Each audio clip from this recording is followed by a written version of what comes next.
Hi, I want to walk you a little bit through a program that my son has been using. He's going into high school, so he is starting to be a little old for this middle school composition program, but he hasn't done a lot of this stuff, so I thought it would be a good fit. It's produced by Sharon Watson. This is the second edition. What else can I tell you about it? Right now, he has worked through Get Your Feet Wet, Opinions, You've Got Them, Persuasion. He is just about to start Cause and Effect. He hasn't really gotten his feet wet yet. In the persuasion part, they've been talking about just trying to remember what he told me. It might not be the persuasion part, it could be the opinion part. That they've been telling him how to format a paragraph, and that they're really breaking it down into small bits so that it's easy to understand. For him, he's saying it's a little bit slower paced than what he would like, but he is gaining a solid understanding of how a paragraph is put together. The initial part is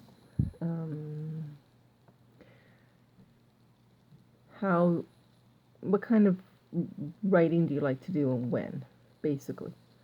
So he didn't really understand what the point of that was, because he likes to write whenever he feels like writing, and most of the time that's in the evening. He already knows what he likes to write and what he likes to write about. He has been having fun, though. He comes down and he's like, Mom, I got to write for 10 minutes on anything I want to, and I'm going to write about cats, and I'm going to make it as silly as I possibly can. It's like, great. This one here write about a pet peeve. He didn't mean for me to see what he wrote, and it actually led to a pretty good discussion between the two of us, because his pet peeve is that I talk too much, and my pet peeve is that he doesn't let me talk enough. So it's kind of like, it was funny, but it gave us a time to chat well, and that was just good. Some of the stuff he doesn't do what's your favorite thing the best. He does better with what kind of thing do you like a lot, or the quantifiers of best and worst just simply don't work well with him. So that was, he's just like, well, I'm just going to put something in then. Because if I try to think of what the best thing is, I'll never think about the best thing, because I know I don't have a best thing. Just something to be aware for other kids that maybe not put in best, worst. And just say, what's a color that you really like? Because if he had to say a color that he really liked, he'd say gray.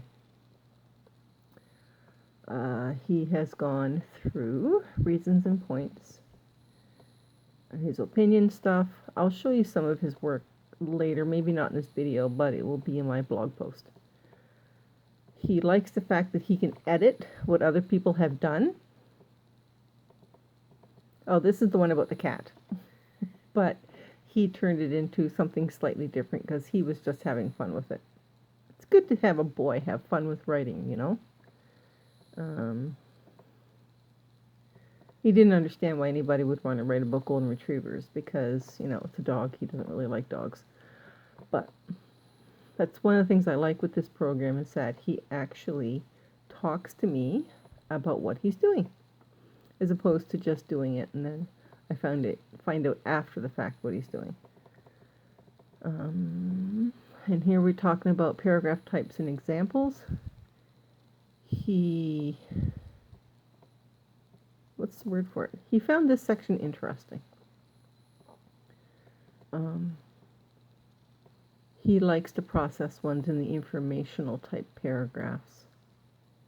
he doesn't understand the point of having a paragraph that starts with a question. He says, I don't like that style. Why would anybody like that style?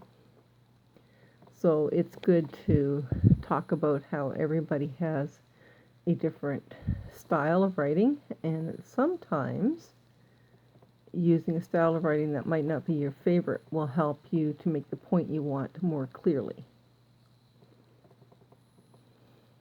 So this is about as far as he's gotten in the writing part. So I guess he hasn't actually started the persuasion part yet, because he is still working on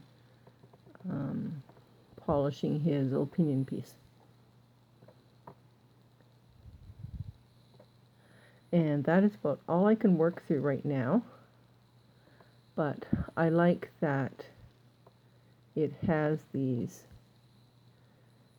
opinion pieces, well, not opinion pieces, samples of a student's work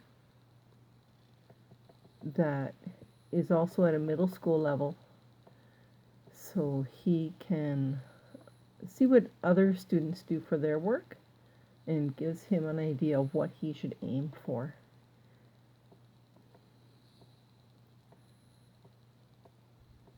And then it follows up with good questions afterwards. And then each of the assignments, as you can see, have these little check marks. So you can say, okay, I did that one, I did that one, I did that one. And then suggested writing schedule to give them some idea of what they should do each day. That is a skill my son is still learning to do. And he'll come to me and he'll say, Mom, what should I do with this and this? If I'm going to write this, how long should I work on that? It's like, okay. And then, of course, they have these graphics. So this is the next section he's going to be working on. I'm hoping that he will enjoy it. We are going to be taking a break soon for summer. He's going to be doing some type of a writing program. I don't know if he will continue with this one and save it for the fall, or if he will go back to the previous program that he was using, editor-in-chief or something or other. I don't know. He's doing something. And I should know better, but we've tried 3 English programs this year, so he gets to pick the one that he really wants to do. So, but that's a brief look through where he has gotten. And I don't, well, maybe I do have his book here. Just hold on a moment, and I will be right back. And here we are with my son's workbook. We had this printed at one of those printing places. Not Scholar's Choice, the other one. Staples. Anyways, they printed it for us. It cost us, I think, $20 to get this one and the teacher's edition done. We did it in black and white because that was cheaper. The online version is in color, as you saw when I did the what the student workbook looks like. As you can see, he did most of his writing right in the book. He tends to favor short answers as opposed to longer ones. But I really like how they give the example and then they give room to do the material on the other page. And I don't know if you can see, I have a cat here who's trying to convince me that he's hungry, but he's really not. This is the pet peeve page. I'm not actually going to let you read it because he would be horrified. And horrifying one's son is not a good thing. So he's written on every single page that he's supposed to. He hasn't skipped anything, which to me bodes well. Because if he really doesn't like something, he will find a way to skip it. Or he'll come and talk to me and he'll say, Mom, this is unnecessary. I don't want to do this. He is fairly independent in his learning. And I've taught him that if he knows something, then there's no point in him replicating the material. because why study something if you know it, right? And there's one page where he actually got some scrap paper and he did some writing. But, you know, did I need to print off every single page? Probably not.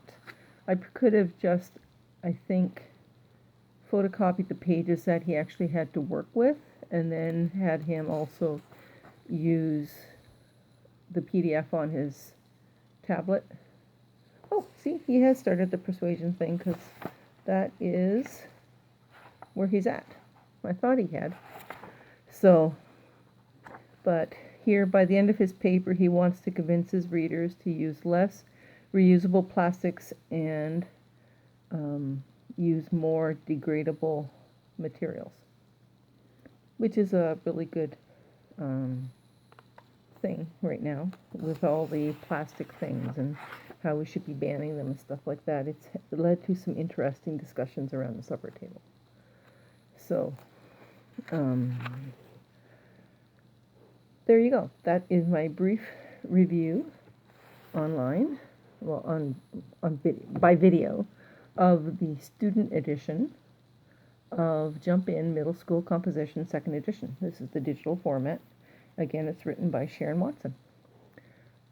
They also have a teacher's edition, but I'm not reviewing that on video because I haven't needed to use it at this point. Because my son has not shown me any of his essays because he's like, I'm learning and I'm doing it. I'm fine, Mom. So I'm not going to argue with him. Okay? Anyways, when it comes time to review that, I will do that in my blog.